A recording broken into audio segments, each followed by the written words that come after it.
Okay.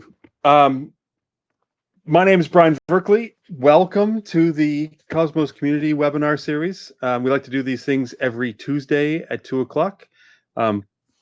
Keep up to date on the calendar, both on the forum and on the community Discord website or Discord application.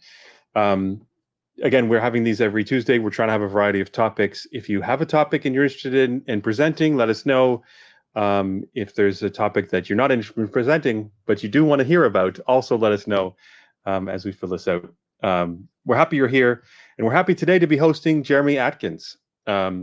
He is going to talk to us today about AI ethics. Jeremy, the floor is yours. All right, thank you very much, Brian. Thank you for joining us. Let me just share my screen. I will give you a... There we go. So yeah, I'm Jeremy Atkins. I'm principal consultant and founder of EmpathAIs Consulting. I'll just run through who we are in a moment. Yeah, I'm here to talk about, how do I get started with AI ethics compliance, and how do I get AI ready? Thank you to Vast Data for allowing me to talk on this platform. So in terms of the topics I want to cover, a quick overview of who we are and who I am.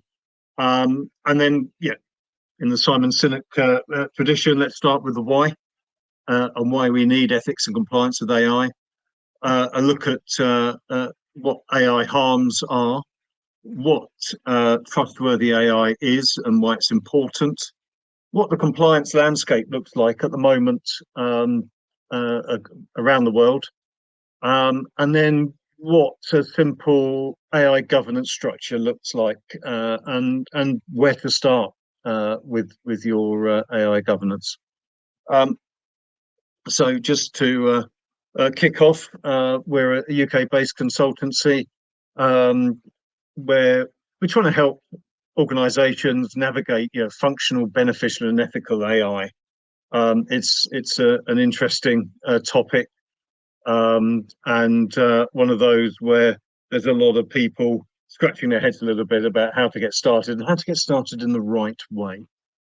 So with very simple, pragmatic approach, and we're not just doing the consultancy, we're also able to, we work with Mass Compute to offer GPU as a service, and we work with Avant to offer co-location, cloud connectivity, contact center as a service, unified comms as a service, and all these kind of AI add-ons to those as well. And with the view of Vast Data, we work with Equinix, who are working with Vast Data on the cloud data platform that they offer. So we can talk about that. I myself, I know I look a lot younger, but I've been in the IT business for 35 years in a variety of roles. And the last 10 years, I've been in the AI and ML sector mainly. 10 years ago, I started the big data and machine learning practice for Hewlett-Packard Enterprise across EMEA. So, got involved. And back then, only 15% of big data projects delivered business value. And I think, depending on who you listen to, I think something like between 9 and 18% of AI projects deliver business value. So, we're very much focused on those use cases and actually delivering business outcomes. And just say, in terms of qualification, I've just passed my IAPP exam, and now I'm a certified AI governance professional. There's very few governing bodies around at the moment on this, but I'm sure there'll be plenty more joining in. Right, so where do we start? We start with why we need ethics and compliance. And the big thing really is that it's all around automation and automated decision making. And that's where some care needs to be taken. Because if we're not careful and if we're not cognizant of what that decision making is based on, then there is a risk of harm. And harm is something that's very much at the center of AI ethics and compliance. And I'll run through some of those with you. There's also a number of different business regulations in different verticals and different areas like finance and health and the other regulated industries like pharmaceuticals, where there are existing laws that need to be abided by, within IT, and AI is pushing some of those regulations. And again, I'll cover some of those a bit later on. Another big piece is around cultural alignment. How much automation do you want in your organization? How does that align with your company's culture? And that has to be thought through as AI starts to become mainstream in a lot of the applications over the next 5 years. Now, a really key thing here is trust, and I'm going to touch on trustworthy AI in a little while, but this is the real key point. Customers, patients, citizens need to be able to trust your organization's AI and the decisions and the outcomes being created by that AI. And we'll delve into how to build that trust in a moment. But this is the absolute linchpin of your AI management and your AI governance going forward. And lastly, and this was something that was brought up at the AI Cosmos event a couple of weeks ago, AI is probably the first invention that can actually invent a better version of itself. So using small language models to develop, tune and tweak large language models. And obviously that needs some checks and balances in place so that it doesn't go off and start creating things itself. And we start getting into the realms of Cyberdyne systems in Terminator and some of the other science fiction films. So this is why we need ethics and compliance. And there's a whole plethora of other reasons as well, but these are the key ones. AI harms. There's some obvious harms and less obvious harms. So again, this is just a summary. There's many more than this potentially, but this is how they're categorized. The OECD, which is an organization, the Organization for Economic and Community Development, which was born out of the Marshall Plan after the war, they've been working on AI ethics and culture and harms and trust since about 1988. And in 2017, they published their first view on trustworthy AI. And so these are the harms that they categorize within their framework. So I'll quickly run through them. Physical, it's quite an obvious one. Imagine self-driving cars. There's an awful lot of potential to injure people, mortally hurt people, damage property. Psychological, this is where perhaps there's elements of AI that can cause coercion in perhaps some vulnerable groups of people or types of people. So this is it's an area that for instance, the EU are very acutely aware of. Reputational harm. I mean, we've seen some of this already with some of the Gen AI models where the results are perhaps not what was expected, with it deciding that historical figures were a different race to what they actually were. And so the reputation of that system and Google, who owned and produced that, it has been damaged. Economical and financial harm.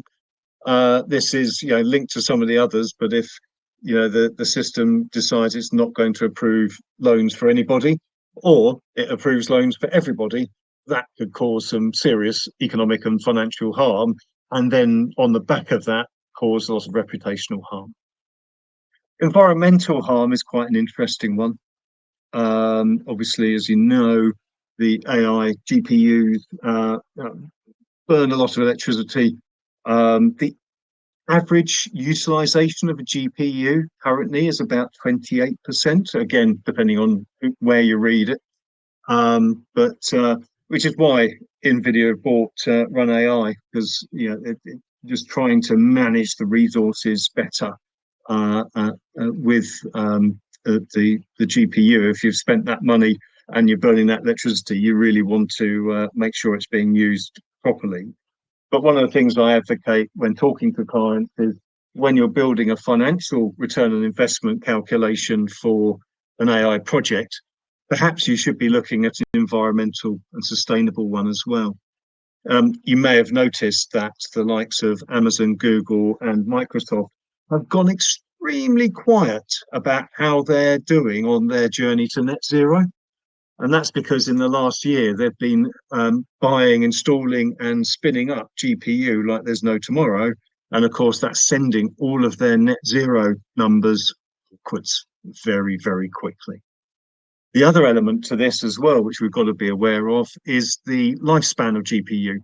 So, GPUs only have a finite life. They're in that very fast development curve at the moment.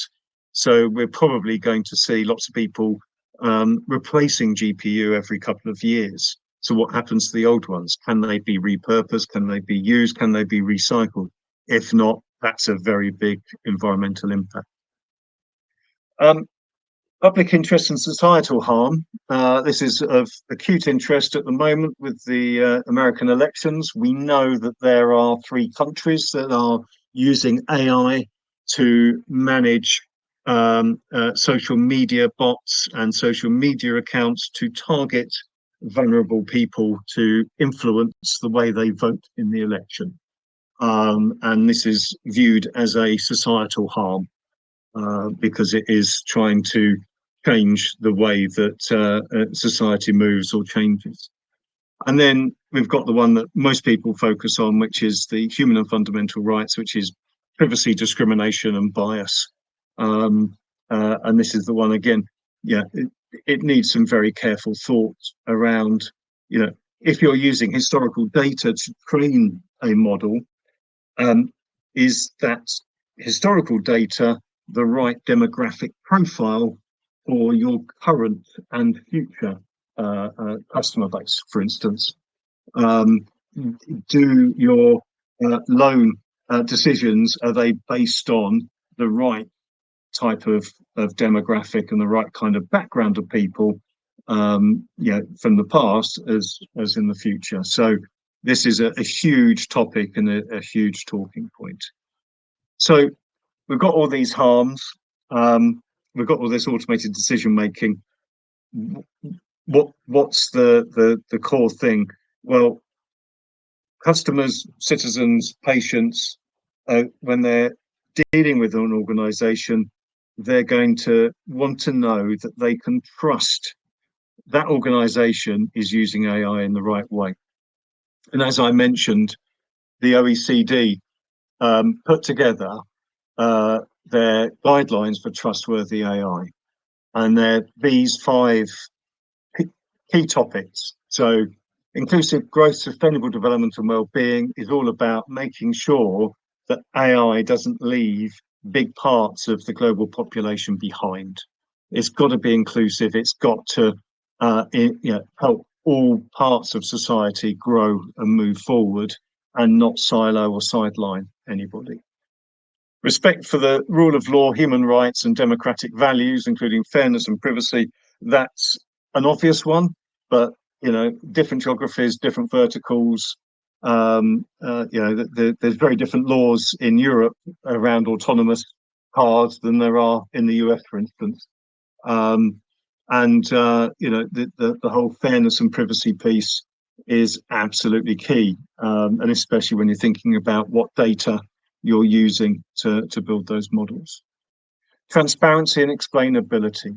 You have got to be able to explain to a customer or to a government or to the regulatory body, you've got to be able to explain how your AI system came up with the answers it did. So this has to be built in to the way that you develop your AI applications. So your AI application development process has got to be centered around transparency and explainability.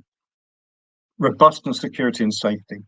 This goes back to just good old-fashioned, good IT service management. So, yeah, is your infrastructure robust? Do you have multi lines for your communications? Do you have backups? Do you have the right level of cybersecurity? Is your data well managed? All these key things. But if your business is going to rely on your AI systems, those AI systems need to be reliable. And finally, accountability. Someone in your organization needs to be a named person that is accountable for AI, a chief AI officer, if you will. And now, that doesn't need to be an IT person, that doesn't need to be their only job, but it needs to be a person within your organization that is effectively the chief AI officer. Now, this is the OECD Trustworthy AI Guidelines. 47 countries have signed up to these. And at the same time, everybody's producing their own version. So in the US, you've got the National Institute of Science and Technology, and they're pulling together their characteristics of trustworthy AI, which, as you can see, follows very similar themes. When you look at the Alan Turing Institute, Hedera, then, yeah, again, safety, accountability, fairness, explainability, data quality and integrity, data protection and privacy. These, yeah, it's the recurring theme. And then the United Nations, you know, they've sort of pulled out and made it a lot more human focused, if you like. And again, going back to that OECD thing of inclusive growth and sustainable development, there's a real focus on making sure that the human part of AI is very much in evidence. And yeah, human-centered design is an absolute key point of AI application development. So this is, trustworthy AI. This is the basis of everything that you need to do with AI. So, yeah, what's the current compliance landscape? Well, at the moment, there are a number of laws that AI kind of runs diagonally across. So things like GDPR, employment law, finance law, product safety, licensing, intellectual property, copyright, human rights, automotive.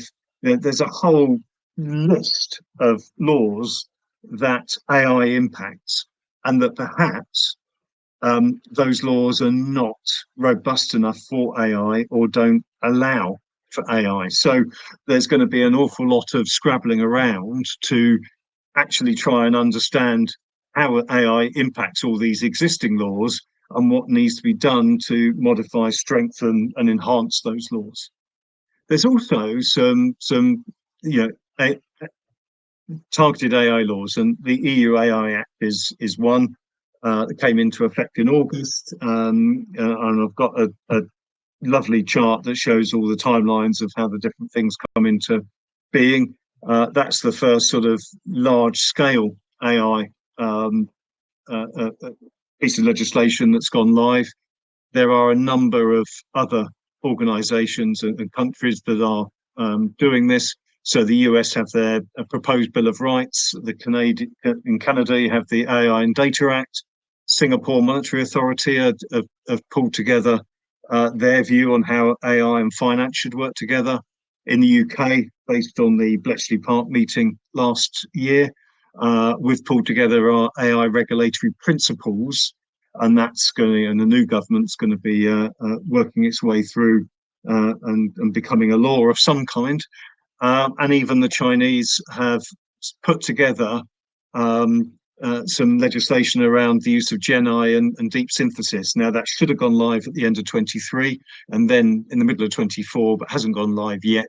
I'm not sure exactly when that one will, but as I said, the technology is moving so fast, it's moving faster than the lawmakers can scribble. And then, in terms of guidelines, as a lot of I've mentioned already, but also the UAE have just released their AI charter in September time. Australia have their AI ethics principles. I think Mexico have them, and most of the larger countries are now releasing their own AI ethics principles and trustworthy AI guidelines. And I believe there'll be a G20 meeting soon to again try and get some alignment across the G20 about what those AI guidelines, legislation, and trustworthy AI look like.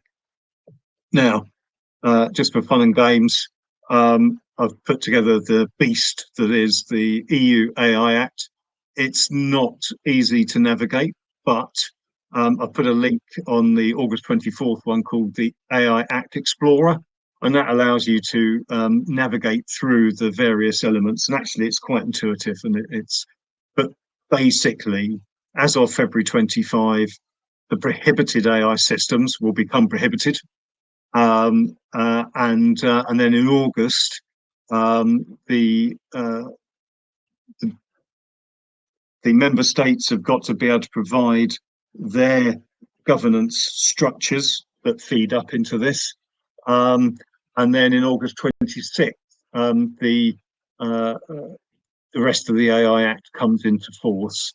And then there's some high-risk systems around law enforcement and everything that are very, very complex, and I'll touch on those in a minute, that will probably take another year before they can pull this in.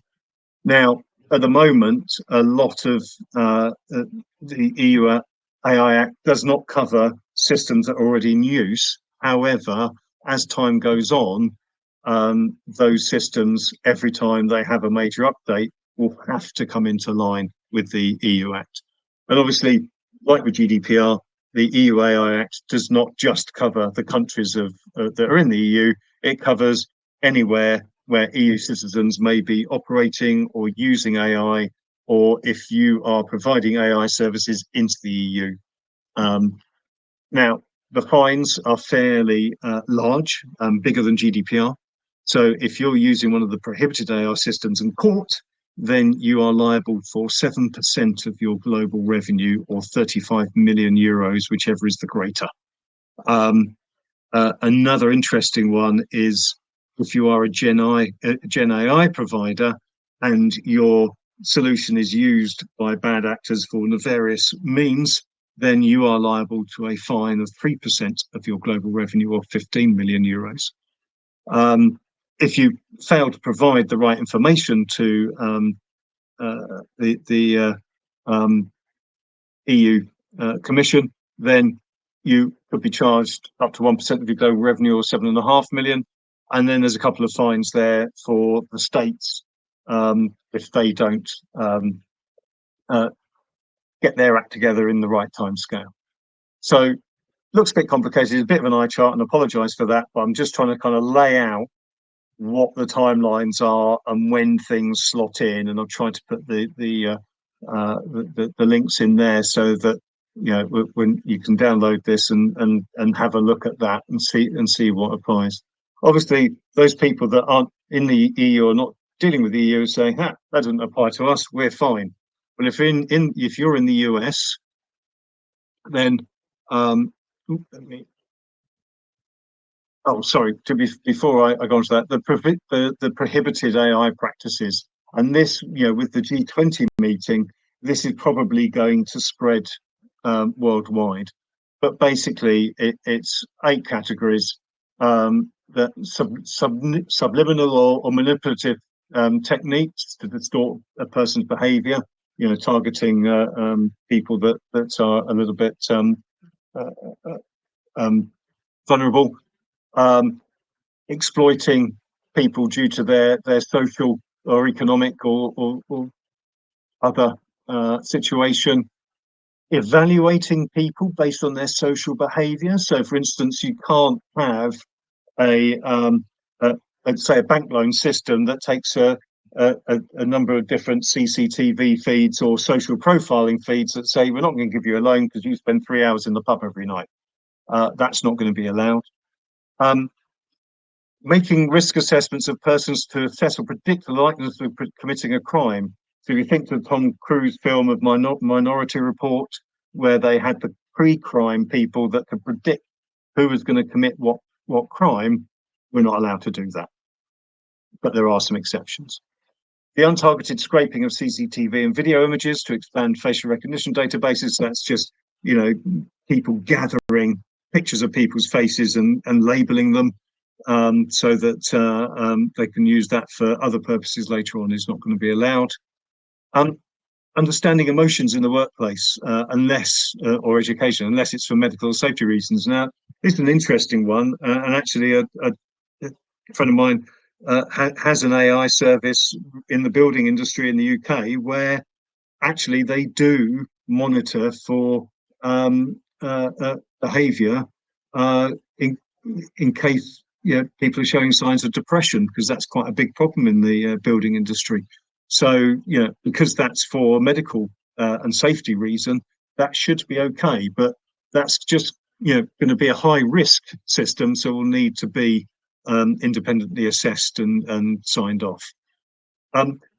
Biometric deduction and categorization of race, politics, religion, and sexual orientation. So you can't have a system if someone walks into a shop, it determines their religion and takes a guess at their sexual orientation to try and steer their buying habits or shopping behaviour.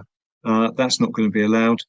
And then the really complex one is the real-time biometric identification in public spaces.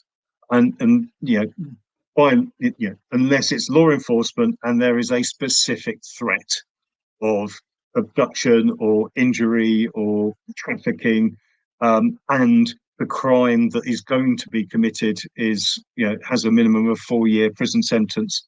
And there's about 3-4 pages of exceptions and non-exceptions and everything, which obviously I haven't put here. But as I say, this gets into a really tricky area where you want to prevent terrorism, prevent crime, but at the same time manage and maintain people's freedom. So this is, just again a very high level view of the kind of AI stuff that will not be allowed in the EU. And I would wager that a lot of this will be replicated across the G20 countries. Now, as I said, this is the EU. So there's not much going on in the US, is there? So I keep pressing the wrong button. Actually, there are already 26 US federal laws and 19 states have at least one, if not more, AI laws already enacted. So a lot of the federal laws are existing laws that AI, as I mentioned earlier, sort of drives diagonally across, and sometimes drives trucks and horses right through. So a lot of these will need some very careful thought about how AI is impacting. And obviously, if you're in medical or financial areas, you've got to understand how these laws are impacted by AI. And also, with things like recruitment, understanding bias and discrimination and those kind of things. Those laws are already enacted, and AI needs to abide by them. As you can see in the state laws, and I've put a link in there because this is a very fast-moving target. There's a very handy list of all the states and what AI laws have been enacted, what AI laws are being drawn up, and what AI laws have failed to be enacted. So these are just the enacted acts. And when I did my exams, the New York City Local 144 was something I was asked a couple of questions on, as was the Illinois Biometric Information Privacy Act, which covers people having video interviews assessed by AI and what can be done with that data and how that can be used.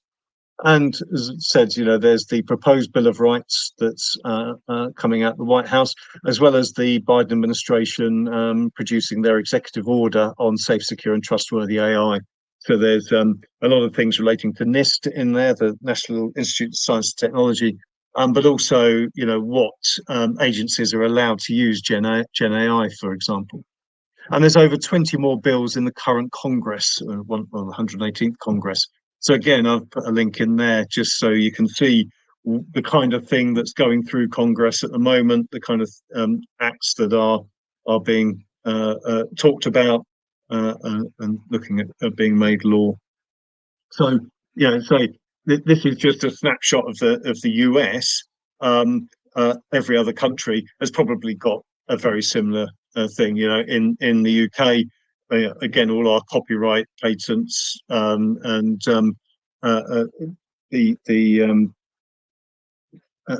liability and all those kind of things. We've got all the same problems. Same in the EU, same in Australia. Yeah, every country is having to go through all of their laws and try and understand how AI is going to impact them. So how can we build a governance structure? Well, one of the things we need to make sure is that whatever governance structure you're building in your organization, it has to be based around trustworthy AI. Now, I've just taken the OECD ones here because that's kind of genesis of the AI guidelines, but something that perhaps your chief AI officer and the steering group need to do fairly quickly is just to come up with your own view of what trustworthy AI will look like for your organization. Excuse me. So, fairly early on, there needs to be that CIO and the steering group created. And then some kind of AI management system. Now, ISO have very helpfully come up with 42001 as a start point. There are a couple of others, and I've listed those out. I've put a slide of useful links at the end. So Rolls-Royce came up with their own one in about 2019 and have actually published that for free use. And there's a couple of other management systems out there, but you just need something. It needs to be simple. It needs to basically allow you to promote trustworthy AI, manage the risks, and then drive continuous monitoring and improvement on your AI estate. So, as I just mentioned, the key sort of parts of the governance, the next key parts of the governance structure that are going to drive everything else is, how do you understand what the potential harms are with every new AI system? And then how do you manage, mitigate, and eliminate those risks? So the Turing Institute have, again, helpfully come up with an impact assessment called the HUDARIA, which is the Human Rights, Democracy and Rule of Law Impact Assessment. So that is a framework and a set of questions that will just give you a starting point of how you assess the potential, for the potential harms of an AI system. Once you've got those harms, NIST have produced a AI risk management framework, and again, I'll put a link to this in the slide at the end. That then allows you to take those harms and risk of harms and quantify and measure those risks and understand them, and then come up with mitigation or elimination plans around those. The next piece is around your good IT service management. So, your GDPR and data privacy, your application development policies and processes, your cybersecurity, and really importantly, your data infrastructure. And this is conversations I've been having with Vast Data over the last year. Whilst at the moment we're in a world of Gen AI, which is very much based on batch workloads where we put a chunk of data, something goes off and builds some models and does some work and then comes back with an answer. When these systems go live and we get into real-time inference, they are going to be immensely data hungry. And a key part of trustworthy AI is knowing where your data's come from, knowing its provenance, knowing it's correct, knowing it's secure, and getting it into the right place so that you can quickly fill that hopper of real-time inference. And this is very much part of getting AI ready is making sure that all of that data is congregated and managed and understood before you start. So, sorry, little advert for Vast Data there, because that's all part of their new ecosystem that they're building. And of course, all of these are all connected and all sit above and feed into your trustworthy AI guidelines. So where do I start when you're becoming AI ready? Well, the thing is, the organization and senior people in the organization need to be aware of what the risks, what the issues, what the impacts, and what the responsibilities are with AI. And there'll be a lot of non-technical people that will need to understand these areas, and then drive that decision of who is going to be accountable and who should be on the AI steering group. And from building that AI steering group, building out your trustworthy AI guidelines and your ethical stance and how that aligns with your culture, and then deciding what frameworks you adopt and or adapt to your particular organizational needs, and trying to keep things as simple and straightforward as possible.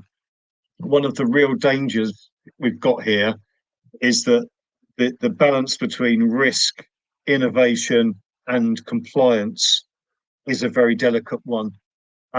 So there, and I remember years ago when I put the first cloud systems in 2009,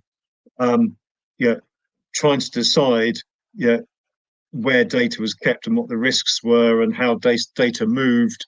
There were no test cases in law. The regulations were a little bit vague about moving data in and out of the EU, and so we just had to, in some areas, say we're not sure how we can be compliant. This is the reasons that we've put together for our decisions on how to go forward, and we're going to take an element of risk that might be a wrong decision, but it's an explainable and transparent decision, and that needs to form part of the discussion in the AI steering group with senior management. And then, as I said before, a large chunk of your AI governance organization should already be in place. I mean, I think 50 to 70% of the AI governance structure should already be there in terms of your cybersecurity function, your GDPR, data privacy, data management, your IT service management, ITIL, all those areas. They need to be examined, looked at, and probably beefed up in order to be AI ready. Now, the big problem with all that is there's probably different owners across each of those different things. So again, having an accountable person, having a senior steering group means that all those different fiefdoms can be brought together, some heads banged together, and to get everybody into that AI steering group so everybody's working together. Little anecdote, when I was first doing the machine learning and big data piece, I was with a telco in Austria. I did a big presentation to their chief marketing officer around next best offer and being able to identify which customers to give the free iPhones to and all of these things, which they were great. And they said, "Oh, can you just do a call with our head of GDPR?" Like, yeah, no problem at all. When I actually did the call, 3 people turned up from the organization, and each one of them thought that they were the head of GDPR for that organization. So I said, look, you spend the next hour and make a decision on who actually is the head of GDPR. I'm going to go on mute and just let me know when you've made that decision. And of course, they couldn't make the decision between them. So yeah, we had to take that upwards to get that sorted out, and I can see that happening a lot with AI as well. So there are some different ways to do the AI governance. You can have a completely centralized AI steering group and governance team, or if your organization spans multiple very different business units, you might want different steering groups in each of those. I would advocate you're probably going to end up with a hybrid. So you'll have a central steering group that's quite thin, that then has a number of smaller steering groups in the lines of business that feed up and sit under that umbrella, just to make sure that there's that consistency. And that way, again, you can retain the agility, you can retain the innovation at the same time being safe. Once you've done that piece, then evaluating there's probably going to be a few AI projects already running, maybe some AI stuff already in production. That needs to be retrospectively reviewed and understood, and make sure that it follows your trustworthy AI guidelines. And then, as I said before, prepare your data infrastructure, get your data ready, because it's a hungry monster, and we're going to run out of data at some point, and so we're going to have to synthesize data. You'd have thought with the amount of data being created nowadays that we'd never run out of it, but actually we're going to run out of the good stuff. So we need to understand where those guardrails are. How can we help as a consultancy? I can do online training like this for non-IT people. I can do it in person.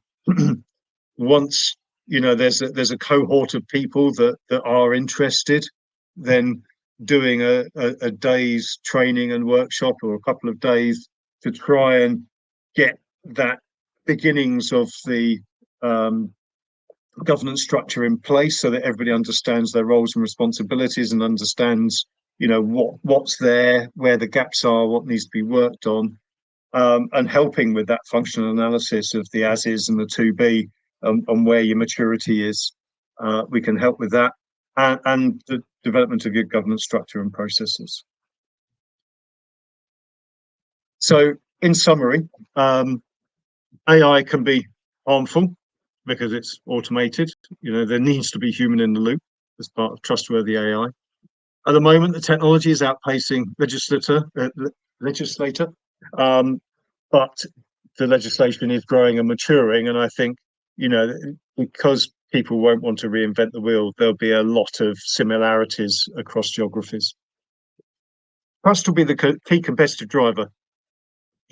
If you as a consumer are looking at two different banks to apply for a loan, the one that has very clear, open and transparent view on how AI is being used, or how they use AI in their operations, will probably be the one that you trust your money with. Risk, compliance and innovation, as I said, it's a difficult balancing act at the moment. None of this is tested in law, and will take a little while. So the fines are not coming into place until 26. So at the moment, it is a bit of Wild West out there, but it's coming. So we need to make sure we're ready for it. Yeah, you shouldn't have to reinvent the wheel. There should be some good stuff already there now. And my parting words are: start getting AI ready now. So, and with that, that's the me talking bit of the presentation over. I just wondered if we've got any questions or anything, Brian. Oh, you're on mute, Brian. Better now. Yes, we do have questions coming in. Thank you for this. This was really informative. While the questions are coming in, I'll remind people that on the right-hand side of the screen, there is a Q&A. That's the right spot to put in your question and submit it. But I'll ask you, what got you interested in AI ethics to begin with? Yeah, I've done some stuff around compliance because most of my career I've either been in IT operations or sales. Um, or, um, but I've done about 20 years in consulting across EMC and HP and a few other places, and um, I've done some stuff around Sarbanes-Oxley back in the noughties. Sure. I got EMC Sarbanes-Oxley compliant, and then when they bought Legato and Documentum, they said, "Oh, could you just go and do the same again, please?" Um, and when, as I said, when I was I did a contract at Skype to help them exit from eBay. And it was a manager I'd worked with before, and he called me up and seen that I just finished a contract at EMC, and said, "Look, we've just been bought by Silver Lake. Um, we've got no IT, finance, or HR. HR people are lovely, lovely people, but can't manage anything for toffee. So can you come in and just make sure that we have a brand new shiny system we can migrate to, and B, that all the US employees have the right dental plan," which is probably one of the most stressful things I've ever done. Um, uh, and at that point, as I say, yeah, we decided to go for a completely cloud solution with Workday, Taleo, AllPlus, and LMS. So we're integrating 4 cloud products, but the technical side was easy, but the commercial and the compliance side was a nightmare. Right. And I was sat at I was working for a startup and helping them get their partner side built. And I was at the Atlas Edge event, and they had a lawyer leading a discussion around AI compliance. And the way he was talking about it, it took me straight back to that Skype time. And I thought, hang on a minute, this is history repeating itself. I've done this. So when my time finished at that startup, I decided to take some time out, spend 3 months in training, and my age, 55, going through and training and learning what New York City Statute 144 means. Sure. And being able to take an exam in it. It was quite difficult, but actually, I think the real key thing here is just trying to simplify these things and take the scariness out, so that people have got a simple way of being, a simple start point, so that they can be safe, but without stifling the innovation. That was a very long answer to a short question. No, it's perfect. And I think that investment in that research and that knowledge is going to pay off, because as we're all crashing into this AI era, we're going to need, guides and consultants like yourself that understand the regulations and can help. Speaking of that, there's a Q&A that's come in that says, is the cost of governance for onboarding AI significant? Can you build on existing governance that is already in place as an incremental update?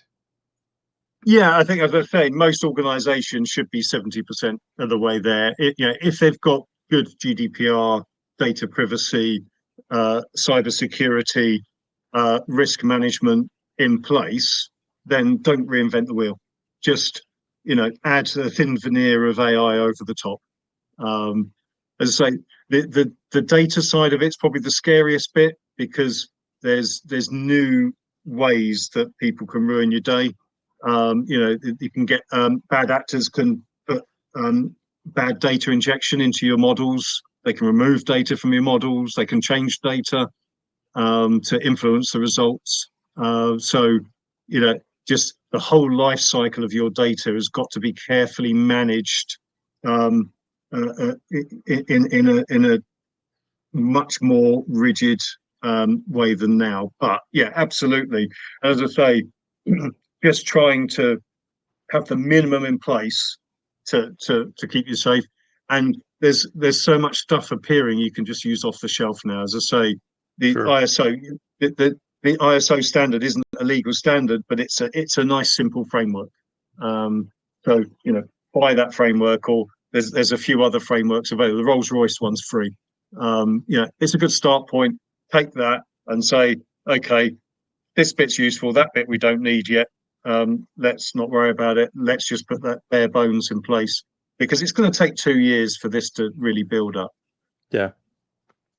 I think, if I think from the point of view of a programmer, ethics maybe is a new concern or regulation to think about. If you're trying to just classify Mm, whether or not an image has a cat in it, you probably don't think about what's the ethics implications of that. But I like how yeah, you documented at the beginning. I think you said something like it's automated decision making.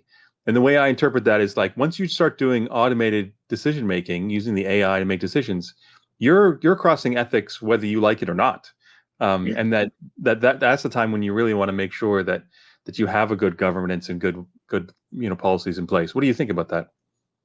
yeah. No, absolutely, and this is where having that your organizational sort of ethical guidelines, yeah, even if it's just fairly thin at first, and that every AI project needs to go through that steering committee just to have that harms assessment. I mean, it may be that it's a 10-minute view. No, that's not going to cause any harms. Crack on. Or hang on a minute. There's a whole, a demographic of cats you could really upset. If you get this wrong. Yeah, it's just having those simple processes in place up front, and I think from the point of view of a developer, the the data piece has always been important. I mean, but one of the first systems I wrote end to end was when I worked for a pharmaceutical company, and I pulled data out of three different systems, built a data warehouse before they were called that, and then produced some fantastic reports. Everybody thought were great, but on day two, the head of sales looked at it and said, "Well, hang on a minute, this data's wrong." And and even though I fixed the problem in 2 days, it then took 6 months to get that trust back that the data was correct. Right. And that was a big lesson for me. And AI is going to really throw that into sharp relief, because if that data is wrong, as we saw with Google, George Washington was white. Right. uh, so And there's that chance of reputational harm. which will always be difficult in AI, I think, because we ask them to be creative, we ask them to be generative, and then Yeah. sometimes we're asking like, show me a picture. We want it to be creative, and sometimes we won't say, show me a picture. We want it to be historically accurate, and it's not Yes. always in the prompt, right? So No. we're always going to have that line of like, is it in this case intentionally using facts, or is it intentionally being creative? And how do we know, what it's decided to do there? Yeah. Yeah. There's a question again that popped in. Isn't the CDO or CPO the same person as the chief AI officer? It could be. It's up to the organization. So yeah, it could be, yeah, and I'd say actually the most likely person is the CDO or CPO, but it could also, because it's so aligned with the business side now, the board may decide to have the COO as the chief AI officer. It's up to the individual. There's nothing stipulated. It makes sense, to have it as somebody that's already looking after privacy and data and security. But it's entirely up to the organisation and where they sit. I mean, if you think about something like a bank, the chief risk officer Sure. is someone completely divorced from the IT department, and that they're going to be very involved in the AI governance team. So yeah, it depends on the type of organisation. That makes sense. And I think maybe our last question. I saw your charts there, and it looks like there's a proliferation of new AI laws and regulations. Are you Yes. concerned about that proliferation? Like, do you expect it to sort of settle down and like this, it'll consolidate over time, or do you expect it actually to go the other way and that every local area will want to get in on that law writing? I think every region will want their own guidelines for trustworthy AI, and I think as well there will be every state will have its own set of laws. Um, I think that and so we've got the G20 meeting coming up where they are going to discuss how those laws are aligned across the G20. Because there's no point in reinventing the wheel. Yes, there's going to be nuance between the countries, but it makes sense from a legal and a financial and economical point of view to have them as similar as possible. Sure. And I think the biggest challenging area is going to be the US, because you got the federal and the states. And say, look at the two links I put on the presentation, and the amount of AI laws that have been failed to pass at state level so far is phenomenal. Right. Okay. Okay, so if people are as engaged as I am and they want to learn more, or they want to contact you for some sort of follow up, what's the best way to do that? There's a contact button on our website, and I'll put the website there, or connect with me on LinkedIn, and ask a question through there. That would be the two easiest ways to get hold of me, and more than happy to answer any questions. And obviously, happy to talk about any follow up for your organisation. I can run a very similar thing. This is obviously recorded, so feel free to pass this on to some of the non-IT people in there that in your organisation that might need that kind of just a broader view of what's going to hit them in the next 18 months, 2 years. Yes, thank you. I was just going to say the same thing, that this session has been recorded, and so stay tuned in the Cosmos community to get that link. And if you're interested and you want to pass it around your organization, feel free to do so, or indeed invite them into the Cosmos community where you can engage with us on this and any topic around the AI space. Yeah, and yeah, I'm on the Cosmos community as well, so feel free to drop me a DM on there as well. Perfect. Again, thank you for your time. Thank you for everyone for joining. Thank you, Jeremy, for hosting this event. And that concludes our webinar. Brilliant. Thank you, Brian. Thank you, everybody.